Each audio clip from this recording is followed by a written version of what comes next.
জবাব চাই বাংলার এই বিশেষ এপিসোডে আমি কিশলয় বাংলাদেশে যা হচ্ছে তার পর্দাফাঁস করা একটা দায়িত্ব হয়ে দাঁড়িয়েছে। তার কারণ আন্দোলনের নামে যে জঙ্গিপনা চলছে, ছাত্র আন্দোলনের নামে যে জঙ্গিপনা চলছে, কোটা বিরোধী আন্দোলনের নামে যে জঙ্গিপনা চলছে, তার পর্দা ফাঁস হওয়ার সময় এসে গিয়েছে।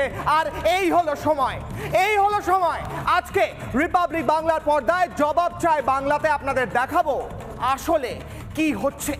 আসলে এই আন্দোলনের নামে বাংলাদেশের কোন সেকশন নাকি বাংলাদেশের বাইরের কোন শক্তি চেষ্টা করছে পুরো সিস্টেমকে ডিস্টেবিলাইজ করে দেওয়ার চেষ্টা করছে ভারত, এবং বাংলাদেশের বন্ধুত্বে চিড় ধরানোর চেষ্টা করছে, বাংলাদেশের শান্তিপূর্ণ উত্থানকে উথাল পাথাল করে দেওয়ার কি চেষ্টা করছে, কারা চেষ্টা করছে, কেন চেষ্টা করছে, আজ হবে খুলাসা। আজ দেখাবো বাংলাদেশে কি চলছে, বাংলাদেশে কেন চলছে, কিভাবে চলছে, এক একটা বিষয় নিয়ে আলোচনা করব এবং তথ্য তুলে ধরবো। এবং তারই সঙ্গে সঙ্গে আমাদের সঙ্গে থাকবেন এমন একজন অতিথি যিনি বাংলাদেশের মধ্যে বসে বাংলাদেশ নিয়ে, বাংলাদেশের জঙ্গিপনা যা চলছে ছাত্র আন্দোলনের নামে, তার পিছনে কারা আছে সেই সমস্ত তথ্য খুলে দেবেন, করবেন পর্দাফাঁস। আলোচনায় আসবো, বিশেষ অতিথিকেও আনবো। শুরু হয়েছিল তো ছাত্র আন্দোলন দিয়ে, শুরু তো তাই হয়েছিল, কিন্তু সেই ছাত্র আন্দোলনকে হাইজ্যাক করলো কারা? সেই ছাত্র আন্দোলনকে এরকম ভয়ঙ্কর, কুৎসিত, বর্বর রূপ দিল কারা? সেই কট্টরপন্থীরা আজ জবাব দেবে, জবাব চাইবে বাংলা, জবাব চাইবে গোটা দেশ, জবাব চাইবে বাংলাদেশ এবং গোটা দুনিয়া। দেখুন এই ছবি, এ কেমন আন্দোলন দাদা, এ কেমন আন্দোলন? রাস্তার মধ্যে অরাজকতা চলছে, অসভ্যতামি চলছে, পাশবিক আচরণ চলছে, আর আপনারা বলছেন ছাত্র আন্দোলন। আন্দোলন শেখাতে এসেছেন? ইয়ার কি হচ্ছে? যারা আন্দোলনের নাম দিচ্ছেন এই কট্টরবাদকে, এই পাশবিক ব্যবহারকে, দেখুন পুলিশকে কিভাবে আহত করা হচ্ছে এবং পুলিশ পাল্টা মারছে, অবশ্যই মারছে, মৃত্যু হচ্ছে দুপক্ষের। কিন্তু এই ছাত্র আন্দোলন, কোট আনকোট, এই ছাত্র আন্দোলনকে যারা এই বিভৎস রূপ দিয়েছে তারা কারা?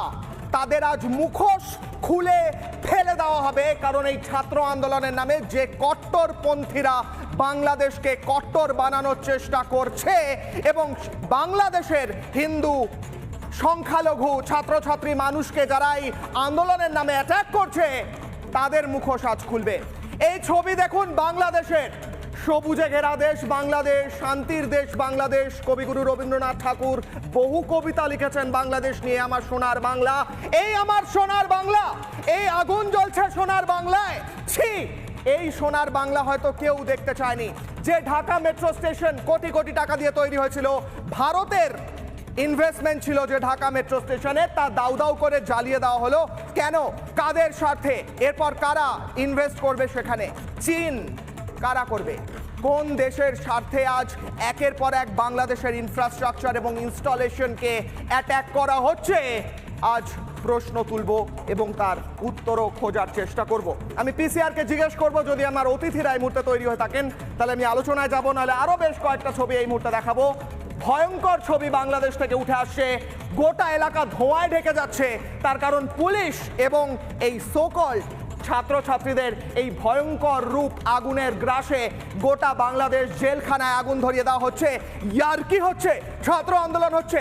ছাত্র আন্দোলন হিসেবে যা শুরু হয়েছিল তা আজ হাইজ্যাক হয়েছে। যাব আলোচনায়, যাব এই মুহূর্তে আমার যারা অতিথিরা উপস্থিত আছেন তাদের কাছে যাব সরাসরি। আমার সঙ্গে উপস্থিত রয়েছেন বিমল শঙ্কর নন্দ, বিজেপি মুখপাত্র, রয়েছেন মৈনাক পুততুণ্ড, আন্তর্জাতিক সম্পর্ক বিশেষজ্ঞ, রয়েছেন রাজাগোপাল ধর চক্রবর্তী, রাজনৈতিক বিশ্লেষক, রয়েছেন বাদশাহ দাস, সিপিআইএম নেতা, রয়েছেন অম্বিকানন্দ মহারাজ, প্রতিষ্ঠাতা বঙ্গীয় হিন্দু সেনা, এবং আমার সঙ্গে থাকবেন শাহিদ রেহমান। শাহিদ রেহমান হলেন সাধারণ সম্পাদক ৭৫-এর প্রতিরোধ স্মৃতি সংসদের। প্রত্যেকের কাছে যাব, তবে সবার আগে একজন অতিথির কাছে আমি যাব এবং তার পরিচয় করাবো। এই অতিথি কোথায় রয়েছে জানেন? বলতে পারবো না আপনাদের। এই অতিথির মুখ দেখাতে পারবো না, এই অতিথির নামও বলতে পারবো না, কিন্তু আমি প্রশ্ন করব পিসিআর এই মুহূর্তে আমি জিজ্ঞেস করব আমার ডিরেক্টরকে, আমাদের সঙ্গে কি সেই অতিথি উপস্থিত রয়েছেন যাকে আমরা এই মুহূর্তে দেখাতে চলেছি, কিন্তু তার মুখ দেখানো যাবে না, আমি আরো একবার বলছি, কারণ তার জীবন এই মুহূর্তে থ্রেটের মধ্যে রয়েছে, জীবন বিপন্ন রয়েছে। আমি স্ক্রিনে আনার জন্য অনুরোধ করব এই মুহূর্তে। যিনি বসে রয়েছেন দেখতে পাচ্ছেন, ইনি বাংলাদেশের একজন ছাত্র, হিন্দু ছাত্র, মাথায় শিখা রয়েছে দেখতে পাচ্ছেন, বাংলাদেশের একজন সংখ্যালঘু হিন্দু ছাত্র। ছাত্র আন্দোলন হচ্ছে না বাংলাদেশে, এই ছাত্র বাড়ি ছাড়া। এনার বাড়ির লোক এনার থেকে আলাদা, কারণ এনার বাড়ির আশপাশে আক্রমণ হয়, এনাকে পালিয়ে যেতে হয়। ইনি কোথায় রয়েছেন তা আমি ডিসক্লোজ করব না, কারণ যে কোনো সময় এনার ওপর হামলা হতে পারে, এনার বাড়ির লোকের ওপর হামলা হতে পারে। ইনি আজকে ক্যামেরার দিকে উল্টো মুখ করে মাথার পিছন দিক করে বসে উত্তর দেবেন আমাদের প্রত্যেক প্রশ্নের, কিন্তু আমি এইটুকু বলতে পারি এনার জীবন বিপন্ন। এই মুহূর্তে রিপাবলিক বাংলায় আসার জন্য অনেক ধন্যবাদ তোমায়। তুমি যেখানে আছো সেখানে সুরক্ষিত আছো কিনা সেটা হচ্ছে সবচেয়ে বড় প্রশ্ন। আমি প্রশ্ন করব, তুমি এখন কি অবস্থা এবং কোথায় রয়েছো? তো আমি এমনিতে সিলেটেই থাকি, কিন্তু আমি আমার পড়ালেখার জন্য ঢাকার দিকে থাকছি, কিন্তু এখন আমার নিরাপত্তার জন্য আমি ঢাকা থেকে বাইরে আছি। কারণ আমাদের দেশে যে পরিস্থিতি আছে, আমরা স্টুডেন্টসরা যারা আছি আমরা ওইভাবে নিজেদের নিরাপত্তার জন্য আমাদেরকে বাইরে বাইরে পালিয়ে বেড়াতে হচ্ছে। বেশ বেশ, বুঝলাম তুমি ঢাকার বাইরে কোথাও রয়েছো, তুমি বলতে পারছো না, আমি বুঝতে পারছি। ছাত্র আন্দোলনের নামে যা চলছে বাংলাদেশের ইউনিভার্সিটিতে, বিশ্ববিদ্যালয়গুলিতে, আজ আমার এখানে প্রত্যেক অতিথি রয়েছেন যারা, এবং গোটা বাংলাদেশ তথা ভারতবর্ষের মানুষকে আজ বলো বাংলাদেশের ইউনিভার্সিটিগুলোর কি অবস্থা, বিশ্ববিদ্যালয়গুলোর কি অবস্থা, স্টুডেন্টদের কি অবস্থা, আজ সেই তথ্য ফাঁস করো। ঢাকা ইউনিভার্সিটিতে প্রথমেই ছাত্রলীগের স্টুডেন্টরা, আমাদের যারা বোনেরা আছে তাদেরকেও শারীরিকভাবে পর্যন্ত লাঞ্ছিত করা হয়েছে। তারা জগন্নাথ হল, যেটা আমাদের ঢাকা ইউনিভার্সিটির হোস্টেল, ওইখানে ভিতরে ঢুকে ঢুকে তারা স্টুডেন্টদেরকে মারধর করেছে, স্টুডেন্টদেরকে বের করে দিয়েছে। ওইখানে থেকে প্রচুর স্টুডেন্ট আছে যারা পালিয়ে পালিয়ে বেড়াচ্ছে। অনেকে আছে রাস্তায় নেমেছে, কিন্তু রাস্তায় নেমে তারা আন্দোলন করেও ভালোভাবে আন্দোলন করতে পারছে না, কারণ হচ্ছে কি তাদের উপর হামলা চালানো হচ্ছে। বেশ, বুঝতে পারছি তোমার এই মুহূর্তে যে অবস্থা, তুমি যে ইউনিভার্সিটিতে পড়ো সেখানের যে অবস্থা, এই সবই তো চলছে ছাত্র আন্দোলনের নামে। ছাত্ররা নাকি তাদের অধিকার চেয়েছেন। আমরা জানি ছাত্র আন্দোলন একটা পজিটিভ বিষয়, গোটা বিশ্বে বহু রিফরমেশন এসেছে ছাত্র আন্দোলনের জন্য, আমরা ছাত্র আন্দোলনের পক্ষে, ছাত্ররা তাদের দাবি তো অবশ্যই তুলবে। কিন্তু আজ বাংলাদেশে যা হচ্ছে, তোমার কি মনে হচ্ছে যে কট্টরপন্থীরা বাংলাদেশের এই ছাত্র আন্দোলনের সুযোগে সেখানে স্বৈরাচার চালাচ্ছে এবং যথেচ্ছাচার চালাচ্ছে? এই মুহূর্তে সত্যি কথাটা গোটা দেশের সামনে তুলে ধরো।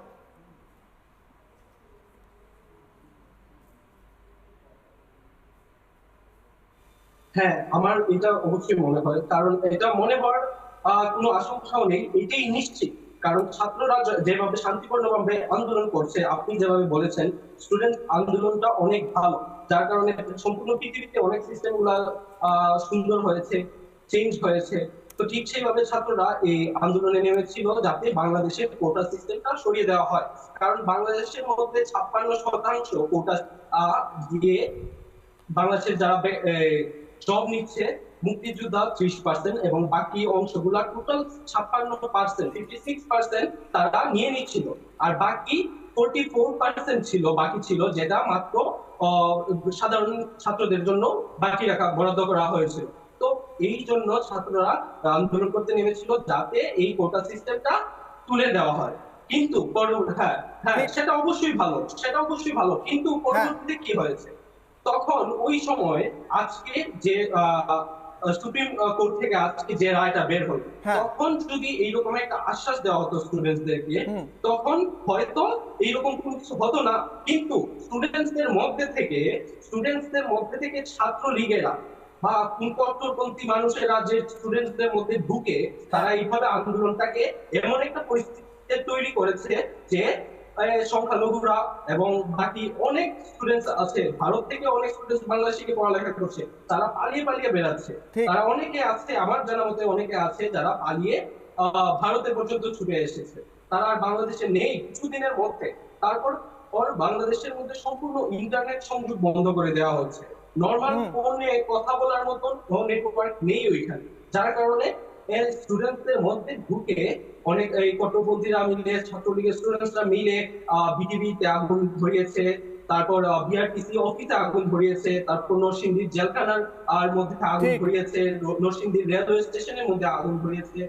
ঠিক